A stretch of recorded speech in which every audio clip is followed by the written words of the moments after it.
আকাশবাণী কলকাতা গ্রামীণ সংবাদ পড়ছি নমামি বসু রুদ্র। সরকার তুলোর ওপর থেকে আমদানি শুল্ক ছাড়ের মেয়াদ ৩০ সেপ্টেম্বর থেকে ৩১ ডিসেম্বর পর্যন্ত বাড়ানোর সিদ্ধান্ত নিয়েছে। এক বিবৃতিতে অর্থমন্ত্রক জানিয়েছে, ভারতীয় বস্ত্রশিল্প ক্ষেত্রে তুলোর যোগান অব্যাহত রাখতেই এই সিদ্ধান্ত। এর আগে আমদানি শুল্ক ছাড়ের মেয়াদ ১৯ আগস্ট থেকে বাড়িয়ে ৩০ সেপ্টেম্বর করা হয়েছিল। সাম্প্রতিক অতিবৃষ্টি এবং জলাধারের ছাড়া জলে আবারও পশ্চিম মেদিনীপুরের ঘাটালের বিভিন্ন এলাকা জলমগ্ন। ঘাটাল পৌর এলাকার ১২টি ওয়ার্ড এখনও জলমগ্ন রয়েছে। খেলার মাঠে চলেছে নৌকো। বাঙালির শ্রেষ্ঠ উৎসব দুর্গাপুজোর বাকি আর মাত্র ১ মাস। এই সময়ে প্লাবন পরিস্থিতিতে চিন্তায় পড়েছে পুজোর আয়োজক কমিটিগুলি। বানভাসী এলাকায় মণ্ডপ বানানোর প্রস্তুতি শুরুই করতে পারেনি অনেক কমিটি।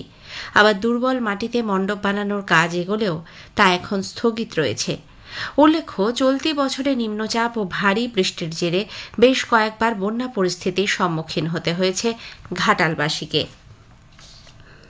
গঙ্গাসাগরে কপিলমুনি আশ্রমে সমুদ্র তট সংস্কার সহ নদী ভাঙন রুখতে বিশ্ব ব্যাংকের আর্থিক সহায়তার জন্য কেন্দ্রীয় পরিবেশ মন্ত্রকে ছাড়পত্র মেলেনি বলে অভিযোগ করেছেন সুন্দরবন উন্নয়ন মন্ত্রী বঙ্কিম হাজরা। এর জেরে কংক্রিটের বাঁধ নির্মাণের কাজে অনিশ্চয়তা তৈরি হয়েছে বলে তাঁর দাবি। সুন্দরবনের ভাঙন প্রবণ ২৮টি এলাকা চিহ্নিত করে ৪২,০০০ কোটি টাকা মঞ্জুর করা হয়েছিল। ইতিমধ্যেই নেদারল্যান্ডসের একদল নদী বিশেষজ্ঞ সুন্দরবন ঘুরেও গেছেন।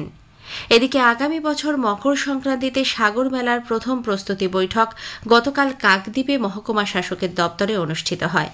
সেখানে সাগর তটের ভাঙন রোধ বিষয়ে আলোচনা হয়েছে বলে সূত্রের খবর।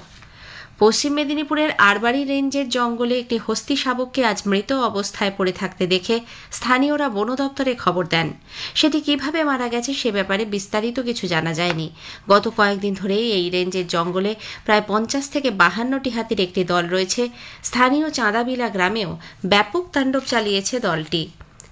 জাতীয় কংগ্রেস নেতা অতুল্য ঘোষের জন্মবার্ষিকী উপলক্ষে আজ প্রদেশ কংগ্রেসের পক্ষ থেকে তাঁর প্রতি শ্রদ্ধা নিবেদন করা হয়। ব্রিটিশ শাসিত পরাধীন ভারতে স্বাধীনতা আন্দোলনে যোগ দিয়েছিলেন অতুল্য ঘোষ।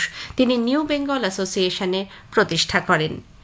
নদিয়ার শান্তিপুর থানার সাহেবডাঙ্গার মধ্যপাড়া এলাকায় আজ সকালে একটি যুবকের দেহ উদ্ধারকে কেন্দ্র করে ব্যাপক চাঞ্চল্য ছড়িয়েছে। হাসিম মণ্ডল নামে বছর ৩৫-এর ওই যুবকের দেহ বাড়ি থেকে কিছুটা দূরে রাস্তার ওপর পড়েছিল। পুলিশ দেহটি ময়নাতদন্তের জন্য পাঠিয়েছে। গ্রামীণ সংবাদ শেষ হল। এর পরের খবর দুপুর ১২টা বেজে ৫০ মিনিটে।